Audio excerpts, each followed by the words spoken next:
আসসালামু আলাইকুম রহমতুল্লাহি বারাকাতুহু। কেমন আছেন বন্ধুরা? আশা করি সবাই ভালো আছেন। আমি আপনাদের সাথে রয়েছি আকাশ। আজকে আমরা 10টি ভাষা শিখব সৌদি আরবের। তো চলুন শুরু করা যাক। আজকের ভিডিওর প্রথম শব্দটি হচ্ছে গিরগির, বকবক। গিরগির অর্থ হচ্ছে বকবক। কেউ যদি ঘন কথা বলে তখন তাকে বলতে পারেন গিরগির। লেশ গিরগির, কেন তুমি বকবক করছো? এর অর্থ হচ্ছে গিরগির অর্থ বকবক করা।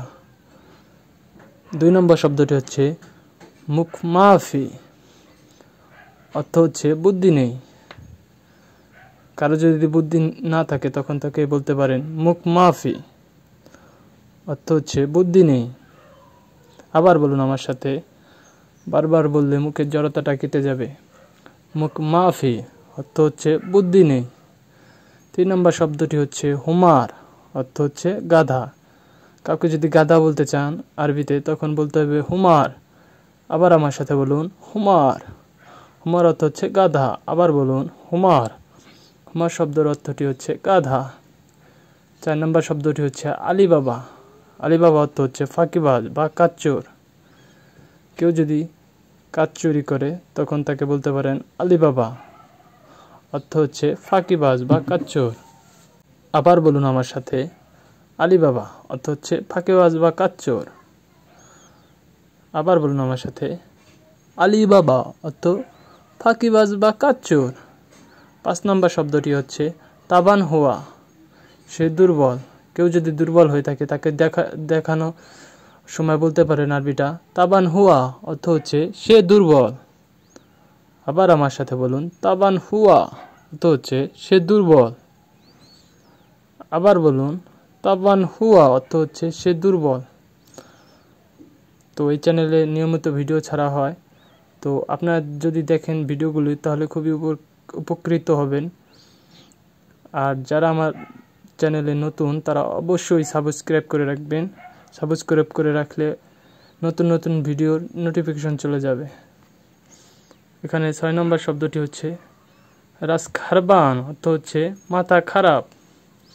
আবার আমার সাথে বলুন রাস খারবান, অর্থ হচ্ছে মাথা খারাপ বা নষ্ট।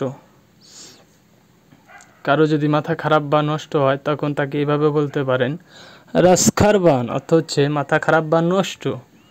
এখানে 7 নম্বর শব্দটি হচ্ছে কিদা কিদা, এর অর্থ হচ্ছে যেমন তেমন। এখানে 7 নম্বর শব্দটি হচ্ছে কিদা কিদা, এর অর্থ হচ্ছে যেমন তেমন। আবারও আমার সাথে বলুন কিদা কিদা, অর্থ হচ্ছে যেমন তেমন। কেউ যদি ঘন কথা বলে তাকে থামানোর জন্য বলতে পারেন উস্কুত, এর অর্থ হচ্ছে চুপ থাকো। আবার আমার সাথে বলুন উস্কুত, এর অর্থ হচ্ছে চুপ থাকো।